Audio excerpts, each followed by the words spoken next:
Hi 5HT அல்லது serotonin என்பது நம்ம உடல்ல உள்ள ஒரு முக்கியமான ஆட்டோகாய்ட் மற்றும் நியூரோ டிரான்ஸ்மிட்டர் ஆகும். இதன் கெமிக்கல் பெயர் 5-ஹைட்ராக்சி டிரிப்டமைன். இது மூளை, சென்ட்ரல் நர்வஸ் சிஸ்டம், குடல், ஜிஐ ட்ராக்ட் மற்றும் பிளேட்லெட்ஸ்ல காணப்படுது. செரட்டோனின் டிரிப்டோஃபான் என்ற அமினோ ஆசிட்ல இருந்து உருவாகுது. முதல்ல டிரிப்டோஃபான் ஹைட்ராக்சிலேஸ் என்ற என்சைம் மூலியமா 5-ஹைட்ராக்சி டிரிப்டோஃபானா மாறப்படுது. அதற்கு பிறகு அரோமேட்டிக் எல் அமினோ ஆசிட் டீகார்பாக்சிலேஸ் என்ற என்சைம்னால 5HT ஆக மாறப்படுது. இது மூளையில செரோட்டோனர்ஜிக் நியூரான்ஸ், குடல்ல இருக்கக்கூடிய என்ட்ரோக்ரோமாஃபின் செல்ஸ்ல மற்றும் பிளேட்லெட்ஸ்ல சேமிக்கப்படுது. பிளேட்லெட்ஸ்ல செரோட்டோனின் உருவாகாது. இது பிளாஸ்மாவிலிருந்து எடுத்துக்கொள்ளப்படுது. செரோட்டோனினுடைய அழிவு முக்கியம் தான். இது மோனோ அமைன் ஆக்சிடேஸ் MAO அப்படிங்கிற என்சைம் மூலியமா மெட்டபாலிசம் ஆகி 5-HIAA 5-ஹைட்ராக்சி இண்டோல் அசிட்டிக் ஆசிட் ஆக மாறி சிறுநீரில் வெளியேற்றப்படுது. இது முக்கியமான டயக்னோஸ்டிக் மார்க்கராக பயன்படுத்தப்படுது, குறிப்பாக கார்சினாய்ட் சிண்ட்ரோம் போன்ற நிலைகள்ல. பார்மகாலஜிக்கல் ஆக்ஷன்ஸை பார்க்கும்போது செரோட்டோனின் பல அமைப்புகள்ல வேலை செய்து மூளையில மூட், ஸ்லீப், ஆன்சைட்டி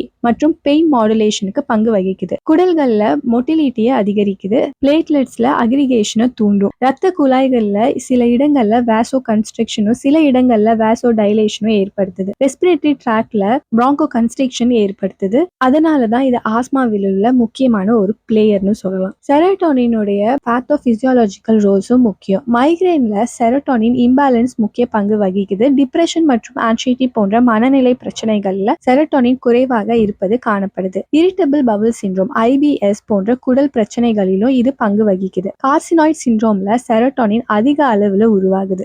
செரோட்டோனின் என்பது ஒரு முக்கியமான ஆட்டோகாய்ட். அடுத்த வீடியோல செரோட்டோனின் ரிசெப்டார்ஸ் மற்றும் அதை டார்கெட் பண்ணும் மருந்துகளை பத்தி பார்க்கலாம். வீடியோ யூஸ்ஃபுல்லா இருந்துச்சுன்னா சேனலை சப்ஸ்கிரைப் பண்ணிக்கோங்க.